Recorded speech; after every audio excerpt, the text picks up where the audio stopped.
Vamos fazer a leitura? Lâmpada para os meus pés é a tua palavra e luz para os meus caminhos. Jurei e confirmei o juramento e guardar os teus retos juízos. Estou aflitíssimo. Vivifica-me, Senhor, segundo a tua palavra. Aceita, Senhor, a espontânea oferenda dos meus lábios e ensina-me os teus juízos. A minha vida está sempre em perigo. No entanto, não me esqueço da tua lei. Os ímpios armam ciladas contra mim, mas eu não me desvio dos teus preceitos. Os teus testemunhos recebi-os por legado perpétuo, porque são a alegria do meu coração. Inclina o coração a guardar os teus decretos para sempre, até o fim. Vamos orar. Senhor nosso Deus, nós te agradecemos por ter nos trazido até a tua casa nessa noite, por ter nos guardado e preservado até esse momento e por ter colocado no nosso coração o desejo de te buscar mais uma vez e de buscar a tua face nessa reunião dos santos. Nos ajuda, Senhor, a compreender esse texto, que ele sirva para a edificação das nossas vidas. Assim nós te oramos no nome de Jesus. Amém. Meus irmãos, hoje nós vamos então meditar nessa porção do Salmo 119. Para aqueles que têm, ou essa versão, a NVI, vai perceber que tem uma palavrinha com 3 letras, logo acima do versículo 105, e ela é num. E é interessante, já falei isso algumas outras vezes, quando eu tive a oportunidade de pregar no Salmo 119, mas são letras do alfabeto hebraico. Então, vamos observar essa letra hoje, esses 8 versículos, como assim é no Salmo 119, essa formação sempre de 8 versículos, refletindo um pouco quanto o que a palavra de Deus representa para nós e como nós precisamos viver de modo a evidenciar que ela de fato habita ricamente no nosso coração. Essa afirmação do versículo 105, lâmpada para os meus pés, ela me faz compreender que é por conta dessa palavra que eu tenho uma percepção clara do que está à minha volta. Ela é uma lâmpada para os meus pés. Ela consegue iluminar tudo que os meus pés estão tocando. É por conta dessa palavra que eu sei onde de fato eu estou pisando. E isso vai ser necessário para muita coisa na nossa vida. Por exemplo, quando você chega num ambiente novo, você chega num emprego novo, você chega numa igreja que você nunca foi e você não conhece as pessoas, você não conhece o modus operandi daquele local, você precisa saber muito bem onde você está pisando, para você não cometer erros, não ter deslizes com relação às pessoas. Imagine isso com relação à nossa vida espiritual. A gente precisa saber muito bem onde a gente está pisando, porque às vezes a gente pisa num determinado terreno que é uma areia movediça. A gente acha que está se alimentando da melhor palavra e nem sempre. A gente acha que aquele pregador é famoso, ele já foi premiado e foi louvado por várias plateias, ele vai falar sempre para a nossa edificação e ele nunca vai errar. A gente precisa saber muito bem onde a gente está pisando, porque se a gente escorregar fatalmente, vai ser difícil da gente se levantar se a nossa vida não está alicerçada nessa palavra, se de fato os nossos pés não têm sido conduzidos pelo que ela diz. Então essa afirmação, a palavra de Deus é lâmpada para os meus pés, me faz compreender isso. Por conta dela, eu sei onde é que eu estou pisando, eu sei para onde os meus pés estão me levando. Ela não me deixa, e se não fosse ela, o máximo que eu faria seria tatear na escuridão. Imagine que ela não fosse a lâmpada para os meus pés, eu estaria totalmente envolto em trevas. O máximo que eu ia fazer é tentar sair sem nenhuma luminosidade, vendo para onde é que eu estava dando, para que lado eu estou indo. Eu não tenho como me guiar sem luz, ou seja, eu não tenho como me guiar sem a palavra de Deus. Por isso que ela é lâmpada para os meus pés, mas também ela é luz para o meu caminho, de modo que eu tenho tanto a orientação para caminhar diariamente, quanto para ser conduzido para a glória. O que eu quero dizer com isso? É através da palavra de Deus que eu sei justamente como eu devo me conduzir em qualquer ambiente que eu estiver. se eu quero realmente refletir um caráter cristão em todos os ambientes onde eu estiver, eu preciso me guiar pela palavra de Deus. Ela é uma luz para o meu caminho, porque onde eu botar a planta do meu pé, se eu realmente estiver de posse dessa palavra, se eu souber o que essa palavra me ordena a fazer, as pessoas vão ver Cristo em mim. Se eu não souber o que essa palavra me diz, se eu não obedecer essa palavra, eles vão ver simplesmente eu, meus erros, meus defeitos, meus deslizes, as palavras mal colocadas, as coisas que eu vou falar mesmo sem intenção e que vai magoar outras pessoas. Elas vão ver o falho, elas vão ver o imperfeito. Mas quando a gente vive mediante a palavra de Deus, o que é imperfeito se torna menos importante. Aparece através da nossa vida aquele que nos aperfeiçoa a cada dia. Essa luz não só nos ilumina hoje, para o dia de hoje, para os desafios de hoje, para os embates de hoje, para as relações de hoje, mas também para a eternidade. Sem a palavra de Deus não dá para você ter certeza que você está caminhando rumo aos céus. Não dá. Se você diz que ama ao Senhor, que serve ao Senhor, mas você está longe da sua palavra, eu não sei como é que você está sendo guiado e para onde você está sendo guiado, porque essa é a única forma da gente ouvir uma mensagem e essa mensagem transformar o nosso coração e a gente ser feito nova criatura e ter realmente o vislumbre da eternidade. É olhando para a palavra de Deus, é escutando mensagens que sejam baseadas na palavra de Deus, é vivendo a palavra de Deus. Ela é lâmpada para os meus pés e ela é luz para os meus caminhos. E o salmista diz: eu jurei e confirmei o juramento de guardar os teus retos juízos. Eu já escutei muitas vezes, principalmente quando eu era menor, que eu não jurasse. Mas eu continuo escutando de pessoas bem mais novas do que eu, com as quais eu convivo todos os dias, muitos juramentos. A maioria deles são totalmente infundados. Eu vou ligar para os seus pais. Você saiu de sala. Mas eu não fiz nada não, eu juro. Tantos que falam assim. E às vezes eu digo assim, não jure não. Só que eu não digo mais, não jure porque é pecado. Eu só digo assim, não jure porque você fez. Eu sei que você fez. Então não jure por uma coisa que você de fato cometeu. Não faça isso. E mesmo assim as mãozinhas continuam juntas e eles estão dizendo, eu juro, eu não fiz nada não. E mesmo assim eu ligo. Por quê? Porque a gente precisa de orientação nos nossos juramentos. Prometer, fazer um voto a Deus, jurar, é algo muito sério. Tem um relato no livro de Neemias, capítulo 10, versículo 29, de que o povo prometeu guardar a lei, sob pena de maldição caso falhasse. Olha o que diz esse versículo.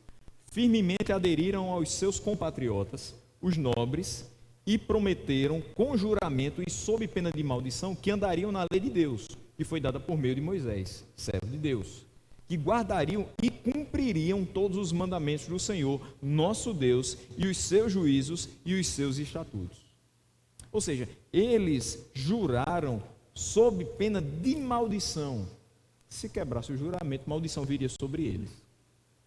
Obviamente que eu não vou dizer para uma criança de 11 anos que se ele quebrar o juramento dele, que eu já sei que está quebrado, ele vai ser maldito. Mas as consequências são danosas, de certa forma. Porque quando ele chega perto da gente e fala, olha, eu juro que eu não fiz, eu não dou crédito. Mas eles vão chegar perto das mães dizendo a mesma coisa. Eu juro que eu não fiz. E quando a mãe descobre que é mentira, ele recebe punição. Não é muito diferente quando a gente fala, Senhor, eu juro que eu vou guardar os teus mandamentos. Senhor, eu juro que eu vou guardar os teus decretos. Eu juro que eu vou cumprir todos eles. Aqui o texto de Neemias diz claramente, são todos os mandamentos do Senhor. Ou seja, eu não posso falhar em nenhum deles. Todos são todos. E aí eu falho num. E a palavra diz que quando eu falho num mandamento, eu sou réu de todos eles.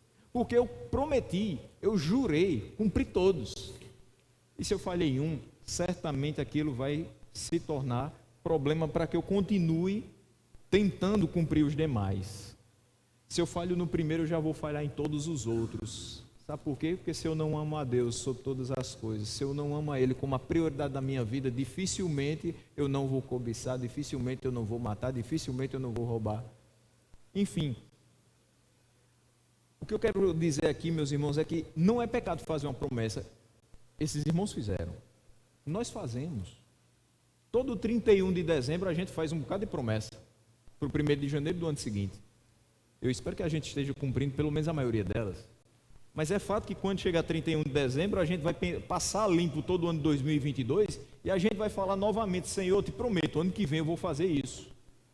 E talvez a principal promessa que você vai fazer é: Senhor, ano que vem eu vou ler a Bíblia de capa a capa, porque em 2022 eu falhei, eu desisti no meio do caminho. Senhor, ano que vem eu vou tirar tempo para a minha vida devocional. Eu vou aproveitar que a Vinac tem um devocional diário todos os dias às 7 da manhã, e que tem 2 pastores lá da igreja que fazem parte desse devocional diário. Eu vou aproveitar e vou fazer esse momento com eles. Eu vou ler a Bíblia mais, eu vou orar mais. Eu vou retirar um tempo de qualidade para a oração. E a gente espera cumprir tudo isso, e não chegar no 5º, 6º, 7º mês do ano e começar a esmorecer e não fazer mais aquilo que a gente disse a Deus. Não é pecado fazer uma promessa, não é pecado fazer um voto ao Senhor, não é pecado jurar, pecado é não cumprir. Esse é o pecado. Então a gente tem que ser orientado antes de fazer esse voto. Meu irmão, quer fazer um voto ao Senhor? Veja se você de fato entende o que você está falando para Deus e veja se você é capaz de fazer isso. E principalmente, veja se você é capaz de compreender que um voto não pode ser cumprido pela sua própria capacidade. Se você for fazer um voto ao Senhor, acreditando que pelas suas forças você vai chegar ao final dele, você já começou falhando. O voto aqui expresso pelo salmista de guardar os retos juízos do Senhor é extremamente lícito, não somente lícito, mas necessário. Nós precisamos guardar os retos juízos do Senhor. É preciso que a gente tenha amor pela palavra do Senhor. É preciso que a gente se consagre à palavra do Senhor e seja fiel a essa palavra. Mas nós temos que entender que só é possível cumprir esse voto que ele jurou e cumpriu na dependência do Espírito de Deus. A gente acorda 5h30 da manhã para ir para o trabalho, com uma certa dificuldade, principalmente nas épocas mais frias. Mas depois de um certo tempo o nosso organismo acostuma e a gente vai no automático. E mesmo quando a gente entra de férias, a primeira semana a gente continua acordando 5h30, porque virou hábito, é natural. Só que parece que com as coisas de Deus não é tão assim. A gente começa lendo um capítulo por dia e diz: eu vou ficar nesse propósito até o final do mês. Passou uma semana, você já diz: eita, 10 horas da noite, cheguei do culto de domingo, ainda não li o capítulo. Aí você começa a ler só para cumprir aquele propósito. Mas você já não está mais fazendo como nos primeiros dias, que você abria, lia, meditava, e aquilo realmente subia para o seu coração. E aquilo dali provavelmente viraria uma prática no dia seguinte. A gente precisa compreender que, se não for o Espírito Santo a nos motivar, a nos fortalecer, o voto não será cumprido. Por quê? Porque nós somos falhos. Simplesmente por isso. E porque a força que há em nós só é de fato força se ela vem dele. Eu sempre me lembro do que Lutero falou em Castelo Forte: a nossa força nada faz. Nada. A gente não pode. Eu não posso garantir a você que amanhã eu vou estar aqui. Eu não posso garantir a você que domingo de manhã eu vou estar aqui. Eu não posso garantir que amanhã eu vou amanhecer saudável. Eu não posso garantir nada dessas coisas. Quanto mais dizer que os votos mais complicados da minha vida serão cumpridos porque eu tenho certeza disso, ou porque eu sou forte o suficiente para cumpri-los.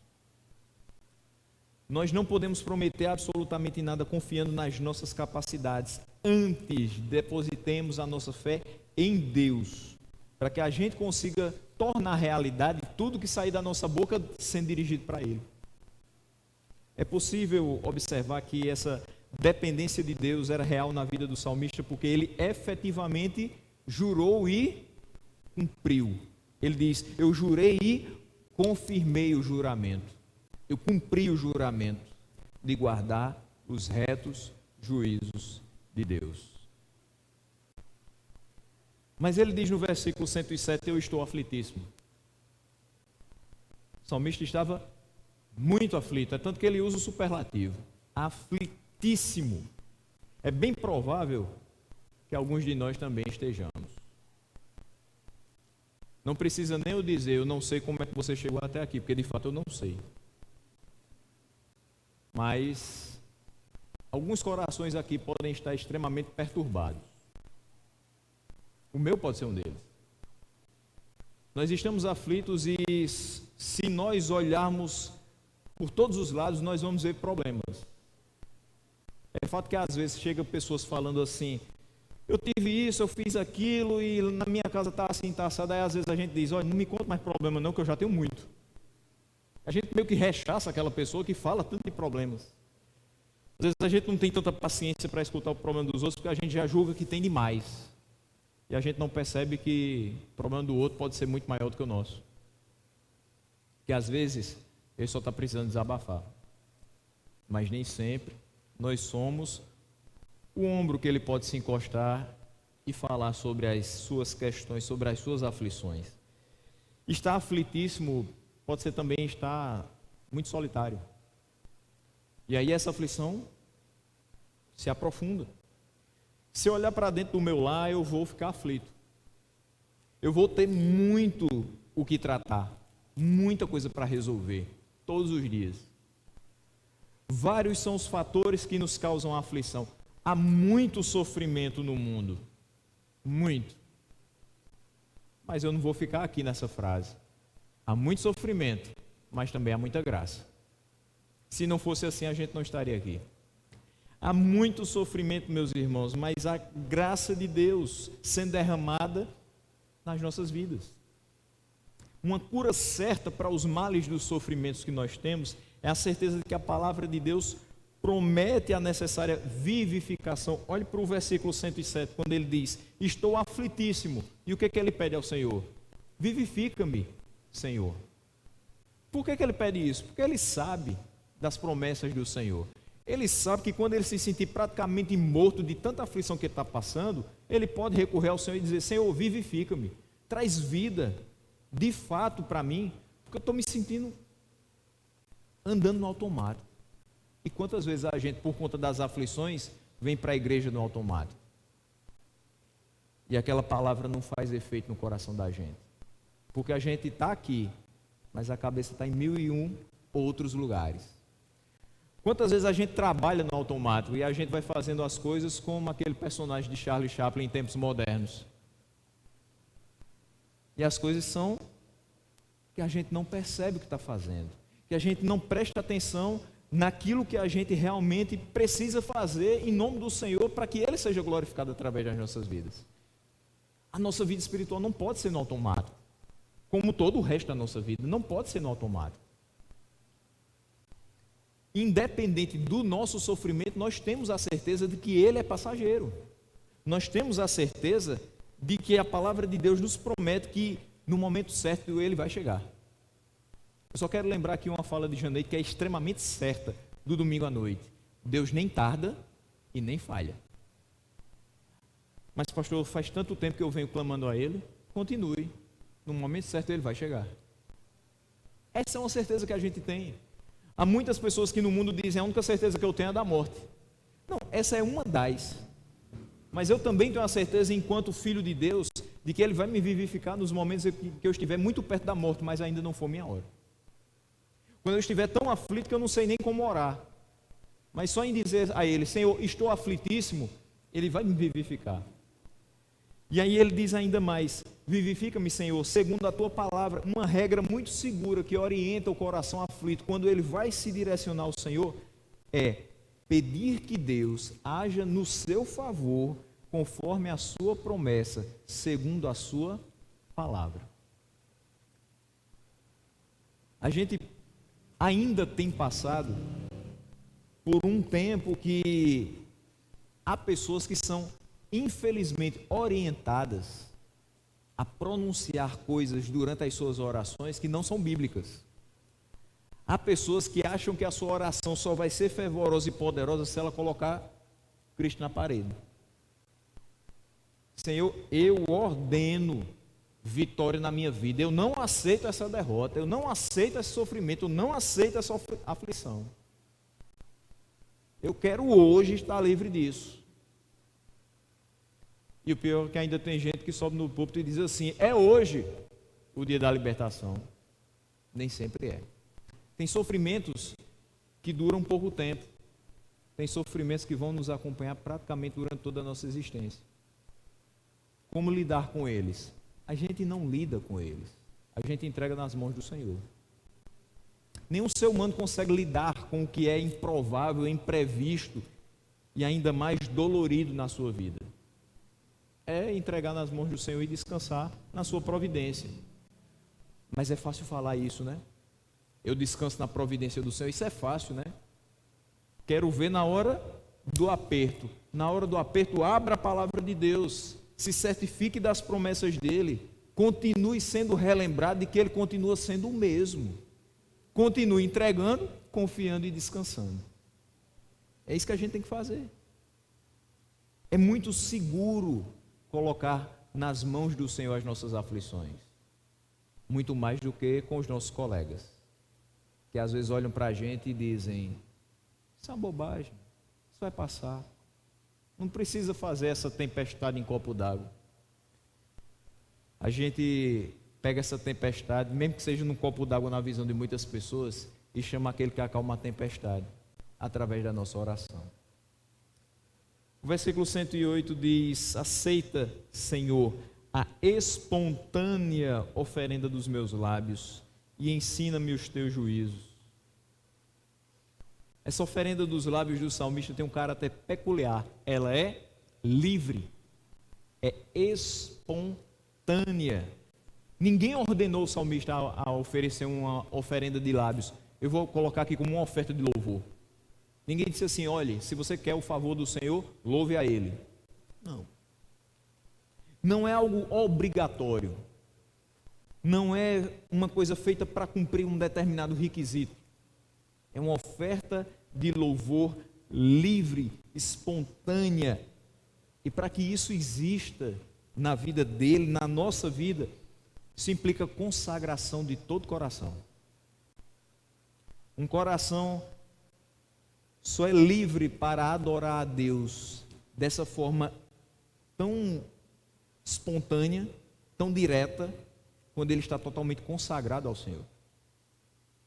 O coração de alguém que não é movido pelo Espírito de Deus, que não se coloca à sua disposição, dificilmente vai fazer isso de forma livre. Mesmo sendo uma oferta livre, mesmo sendo uma oferta espontânea, de todo o coração, o salmista vai acrescentar o fator humildade a essa oração que ele está fazendo. E ele vai pedir que Deus aceite essa oferta. Aceita, Senhor, a espontânea oferenda dos meus lábios. Quando a gente está no ensino fundamental e avança um pouquinho mais para o ensino médio, nossas professoras, muito mais recorrente que sejam professoras de língua portuguesa, nos ensinam que o imperativo nos indica numa frase uma ordem, um comando ou um pedido. Nesse caso aqui, quando eu digo aceita, Senhor, a espontânea oferenda dos meus lábios, nem o salmista, nem eu, se fizer essa oração, estamos ordenando nada a Deus. Também não estamos dando um comando, porque Deus não é comandado por ninguém. Nós estamos fazendo um pedido. Aceita. É como se antes um pouquinho ele tivesse assim: por favor, por tua graça e misericórdia, aceita a minha oferta de louvor. Ela é espontânea, ela é livre, ela brota do meu coração que é devotado a ti. Aceita essa oferta. E aí você pode se perguntar: mas Mas se é uma oferta livre, se é uma oferta de um coração que já é devotado ao Senhor, como ele não vai aceitar? Às vezes, corações que aparentemente são devotados ao Senhor podem ser soberbos, podem ser teimosos, podem não confiar totalmente no Senhor, podem se ver, por conta das circunstâncias da vida, levados a não entregar-se totalmente a Ele. Então eu posso dizer que sou dele, mas só um pouco. Que meu coração é dele, mas aquelas áreas que me são extremamente vitais e que eu não posso soltar para ele, eu mantenho. Por isso que ele acrescenta esse fator de humildade. A gente precisa se chegar ao Senhor com humildade. Por mais que a gente tenha um coração que é totalmente devotado a Ele, ainda assim a gente precisa se chegar pedindo perdão pelos nossos pecados. A gente ainda é pecador. A gente ainda tem muita coisa para acertar com Ele, para se consertar todos os dias. O salmista quer ser aceito por Deus, com o fim de aprender mais dele. Ele diz no finalzinho do versículo 108: ensina-me os teus juízos. Ele não está simplesmente pedindo a Deus que aceite a sua oferenda de louvor, que aceite essa espontânea oferenda dos seus lábios, mas o objetivo de ser aceito nessa oferta de louvor é para que o Senhor o ensine mais. O objetivo de ser aprovado, aceito pelo Senhor, é de que ele esteja cada dia mais próximo do Senhor e perto dele ele aprenda os seus juízos, aprenda os seus decretos, para que ele tenha uma mais perfeita obediência ao Senhor. E para que ele, mais uma vez, quando elevar a sua voz, de forma livre e espontânea, seja novamente aceito. Faça novamente esse pedido: aceita, Senhor, e ele aceitará. Por quê? Porque tem visto a sua obediência e a forma como ele se conduz. Essa que deve ser a nossa atitude, buscando a aceitação do nosso louvor pelo Senhor, pedindo que através da ministração da sua palavra a gente o oferte o nosso melhor e o obedeça em todas as coisas. O versículo 109 nos diz: a minha vida está sempre em perigo, no entanto, não me esqueço da tua lei. Quando ele diz: a minha vida está sempre em perigo, perceba que quando nós obedecemos ao Senhor, a nossa obediência e a obediência do salmista não é isenta de riscos. Experimente chegar amanhã no seu local de trabalho e do nada, depois de um bom dia, claro, né, para ser pelo menos educado, você disser assim: eu quero começar esse dia só dizendo a vocês que Deus guarde o dia de cada um. Deus abençoe o dia de trabalho de cada um aqui. Experimenta fazer isso. Vai ter pessoas que vão, talvez, bem efusivamente abraçar você e dizer assim: que bênção, amém, que Deus abençoe a gente, que Deus guarde a vida da gente. Vai ter outras pessoas que não vão reagir muito, vão dizer: tudo bem, tá bom.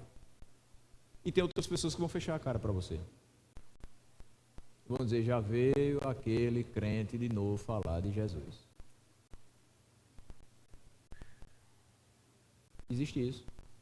A sua obediência a Deus não exclui os riscos.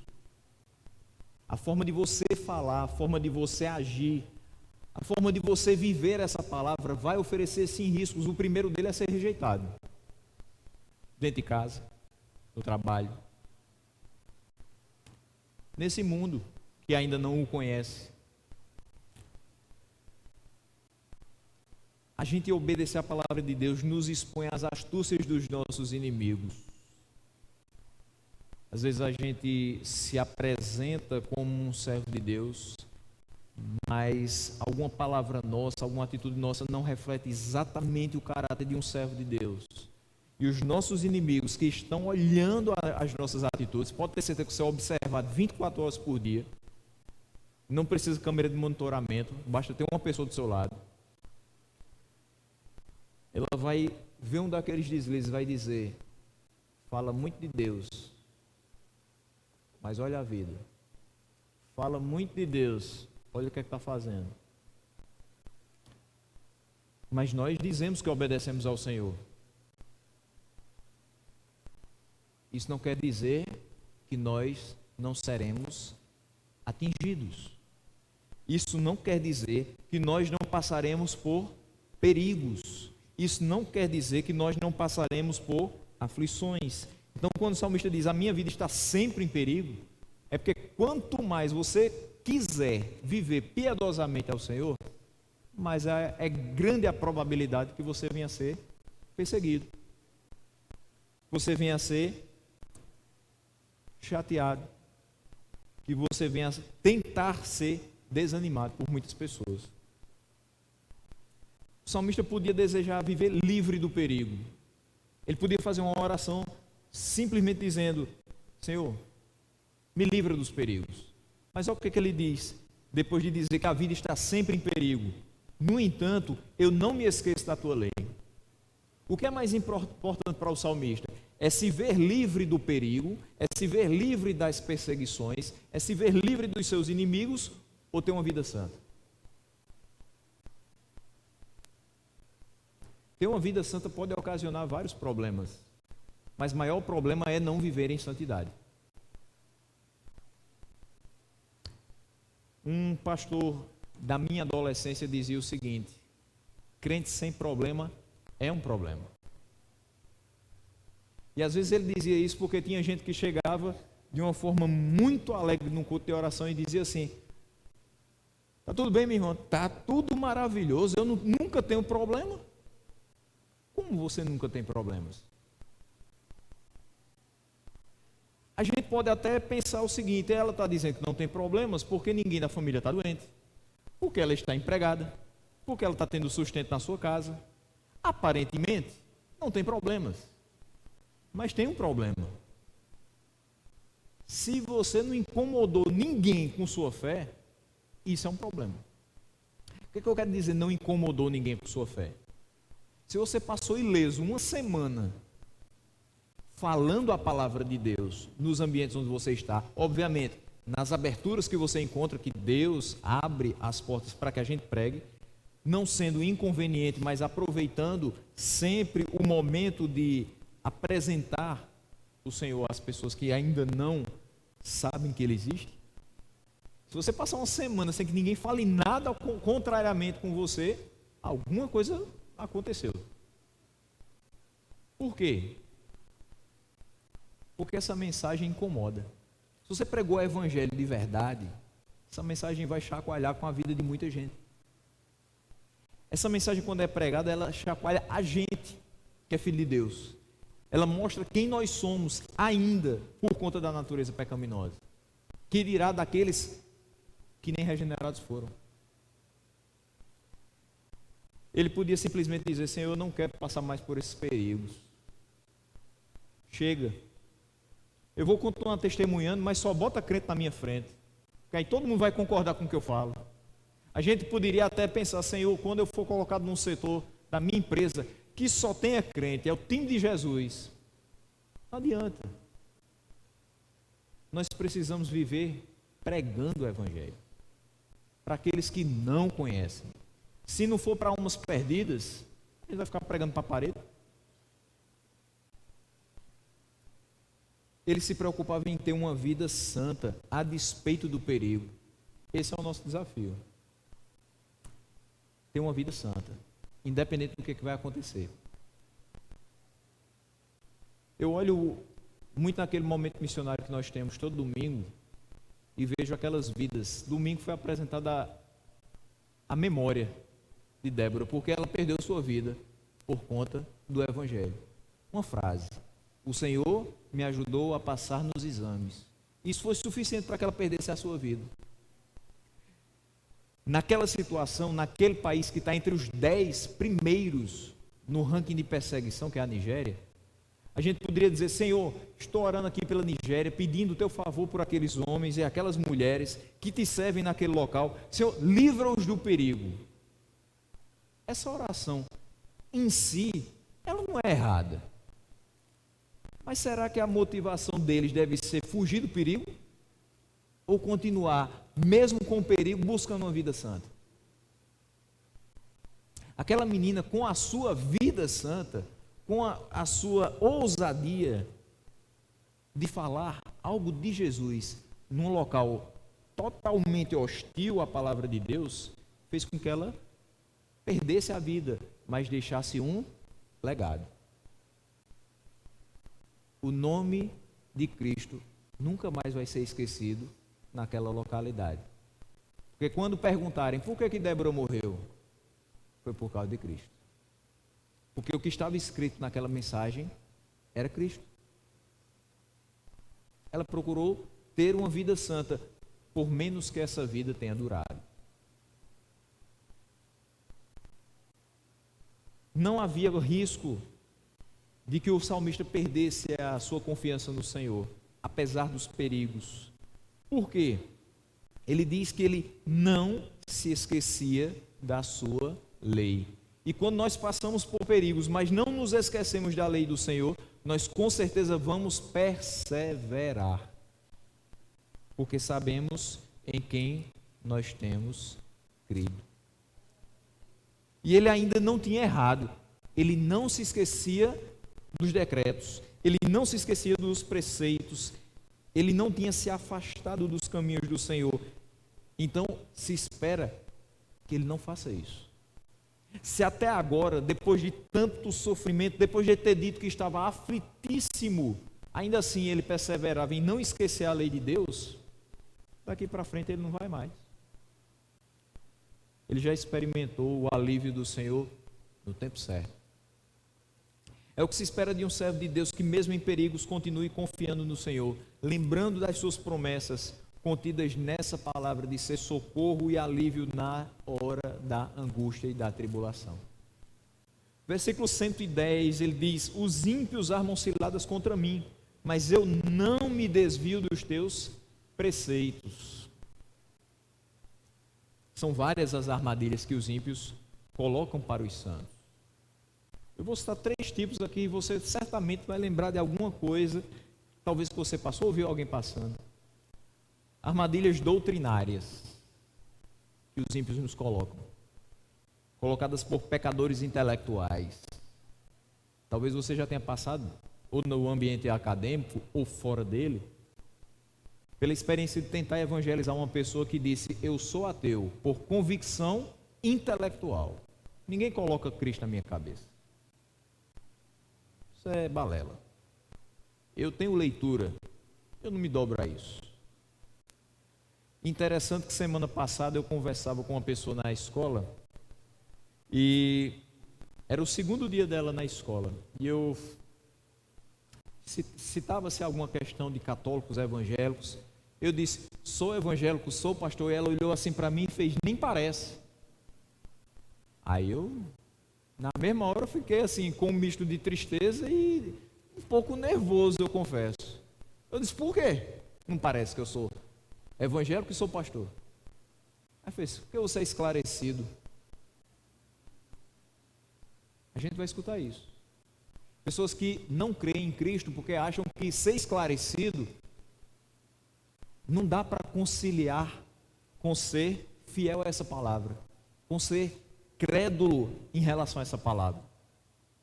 Quer dizer que para ser evangélico e ainda mais para ser pastor, eu teria que ser alienado, ignorante, na visão dela. E ela se surpreendeu. E eu disse: tem um bocado de gente que também é como eu, viu?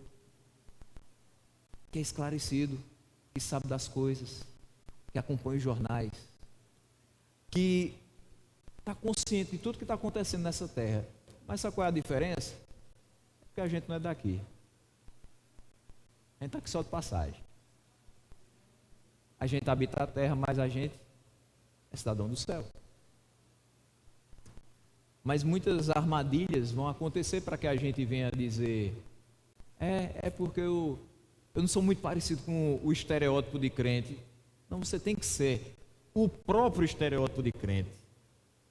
Você tem que ser aquele que anda com o livro da capa preta. Você tem que ser aquele que ora independente do horário. O muçulmano não estende o tapete e ora na sua frente? Por que você não ora também? Você tem que ser aquele que no momento que as pessoas disserem na reunião do trabalho, para não ofender as pessoas das diferentes matrizes religiosas, vamos aqui fazer a nossa oração universal. Aí você fecha os seus olhos e faz a sua oração para Deus. Você não repete, Pai nosso que está no céu, santificado seja o vosso nome. Você está dizendo, Senhor, abençoa essas pessoas, abre o coração delas, abre o entendimento delas e através da minha vida faz com que elas conheçam a Ti. Você vai fazer a diferença. Você vai fugir dessas armadilhas doutrinárias colocadas pelos intelectuais que não creem em Deus. Mas outra armadilha que os ímpios colocam para os santos é acusações falsas. Pecadores malignos querem dizer que você fez o que você não fez, que você disse o que você não disse, que você agiu de uma forma que deixou transparecer determinada coisa que não foi sua intenção. E às vezes essas acusações duram anos, até que você prove o contrário, e até que alguém lhe dê o crédito, porque crédito em si a gente não tem, mas é Deus tratando no coração das outras pessoas. Existem armadilhas também com relação a bajuladores falsos. O famoso tapinha nas costas. Ele é o cara. Pecadores de língua enganosa, que vão tentar tirar você do foco, tentando colocar você num local que não lhe é devido, dando glória a quem não tem. Ele já disse que não divide a glória dele com ninguém. Meus irmãos, o que é que pode gerar segurança de um santo para que ele não caia nessas armadilhas? O que é que pode nos fazer sentir seguros, mesmo passando por tudo isso? É quando ele diz, não me desvio dos teus preceitos. Para não cair nas armadilhas, medite na palavra do Senhor. Para não cair nessas armadilhas, guarde essa palavra para suportar e resistir nos momentos maus. A obediência a Deus nos dá segurança. Por quê? Porque essas armadilhas, elas são suspeitas. Todas elas aqui são fruto de ímpios. A gente vê claramente, sabe de cara que essas coisas não vêm de Deus. Quando uma pessoa olha para você e diz assim, você é o mais inteligente. Chega o coração, né? Palpita e se você diz, nossa, finalmente estão me reconhecendo. Esse é o coração pecaminoso falando dentro de você. Mas quando você lê a palavra de Deus, você considera as outras pessoas superiores a você. Aí você diz, não, eu não sou mais inteligente. Sempre vai ter alguém que sabe mais do que eu. Viu a diferença? Você não caiu naquela armadilha. Porque a palavra de Deus garante, você não é o maioral. As armadilhas sendo suspeitas, a gente fica alerta contra elas. Estou sendo louvado demais, alguma coisa está errada. Aquele que deve ser louvado não está aparecendo na minha vida. E outra coisa, a obediência a Deus nos dá segurança, porque os pés iluminados pela lâmpada que é a palavra do Senhor não ficam presos nessas armadilhas. É lâmpada para os meus pés. Eu estou vendo que tem uma armadilha aqui. Se eu estou vendo que isso aqui é uma armadilha, meu pé sai dessa armadilha e trilha outro caminho. Foge dessas armadilhas. E uma outra questão acerca da obediência de Deus, obediência a Deus, ela nos dá segurança porque Deus guarda aqueles que guardam a sua palavra. Pode ter certeza. Deus nos guarda e não nos deixará cair em determinadas armadilhas, para que Ele também não venha a ser manchado na sua santidade, no seu caráter. Versículo 111 diz, os teus testemunhos recebi-os por legado perpétuo, porque são a alegria do meu coração. O legado perpétuo do salmista são então os testemunhos do Senhor. São para ele uma herança, uma verdadeira herança, uma riqueza. De posse dessa herança perpétua, permanente, o crente se torna rico. Você é rico Não porque você atingiu o mesmo patamar financeiro do Elon Musk. Não. Você não é rico porque você tem uma casa com 4 quartos, com 3 suítes, 2 closets, piscina atrás, espaço gourmet. Não, você não é rico por causa disso. Você não é rico porque você é a primeira pessoa em Campina Grande que tem um carro totalmente elétrico, que é caríssimo.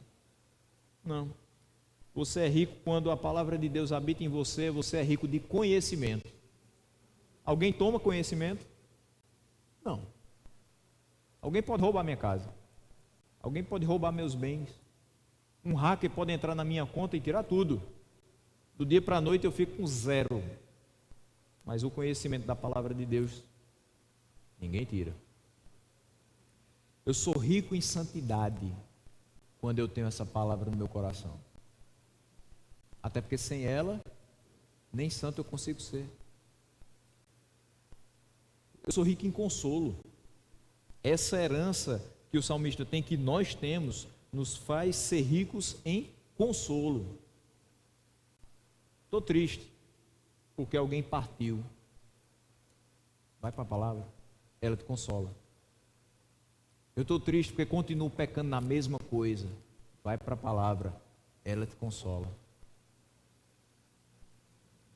E ela é também, nos torna também ricos em companheirismo. Quando você está lendo a palavra de Deus em casa, sozinho, já passou por isso? Estou sozinho dentro de casa, vou pegar a Bíblia e vou ficar aqui meditando. Você realmente se sente só? Não, né? Por quê? Porque a companhia de Deus acompanha a sua palavra. Você está lendo a palavra de Deus, está meditando nela e Ele está ali com você. Isso me traz esperança.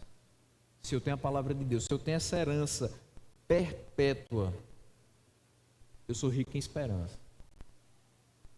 E num momento como esse, que a gente tem inúmeras pessoas sem esperança no mundo, ter esperança realmente é uma enorme riqueza. Você olha para pessoas que estão cabisbaixas, olhar perdido, totalmente sem perspectiva de vida, e você olha para elas e diz assim: como eu queria que elas tivessem o que eu tenho.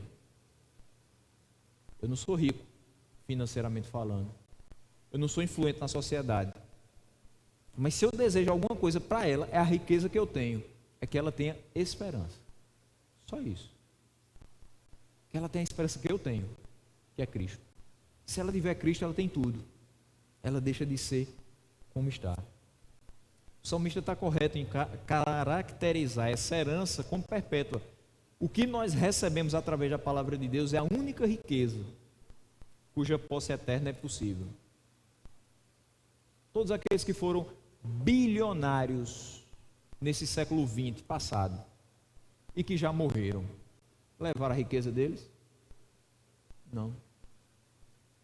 Todos aqueles que ganharam o prêmio Nobel, levaram a medalha para o cemitério? Também não. Pessoas que compraram 365 vestidos de festa, 365 sapatos, 365 ternos, e se gabaram disso durante toda a sua vida, passaram dessa para uma melhor, como diz o povo. Com tudo isso, irmãos, a única riqueza que de fato é eterna é essa palavra habitando no nosso coração. A alegria produzida pela palavra, que é o que ele diz aqui, ele recebe esse legado perpétuo e ela é a alegria do seu coração. A alegria produzida pela palavra é uma alegria pura, é uma alegria genuína. Não é assim com outra riqueza. Final do ano, toda vez tem a mega da virada. A pessoa mais, talvez assim, mais inquieta do dia seguinte que sai o resultado, se ela for a única ganhadora, é aquela pessoa. A pessoa que menos vai ter paz nesse Brasil vai ser a pessoa que vai ganhar a mega da virada sozinha. Aí alguém pode dizer, mas também vai ser a mais rica. Essa riqueza vai produzir para ela falta de sono, de tranquilidade, ela vai sair da cidade dela no outro dia. Porque os primeiros que vão cobrar alguma coisa dela são os parentes. Principalmente aqueles que há tempos não falam mais com ela. Alegria provocada pelo dinheiro, uma alegria genuína. Até porque se ele acaba, a alegria acaba. Quantos amigos nossos nós conhecemos que são aqueles que gostariam muito que a gente fosse o amigo do copo, e a gente não é? Eles dizem, mas rapaz, vamos tomar um só para ficar alegre. Eles não ficam alegres. Porque o líquido vai descendo ali daquele vasilhame, e quanto mais ele acaba, aquela alegria acaba também. É tanto que eles precisam de outra, e de outra, e de outra, e nunca sacia. Por quê? Porque eles nunca estarão saciados de alegria, e vão continuando a ir àquela fonte, que não é uma fonte inesgotável. Vai chegar uma hora que o dono do bar vai dizer assim, vai para casa, tua mulher está esperando, já acabou o estoque, por hoje é tchau. Acabou a alegria. Mas a alegria da palavra de Deus é inesgotável e genuína, verdadeira e segura. Qualquer outra alegria é perigosa. E é uma alegria que a gente não pode perder. Você não tem como perder. Meu irmão, eu queria muito, muito mesmo que você tivesse essa certeza. Você não perde essa alegria.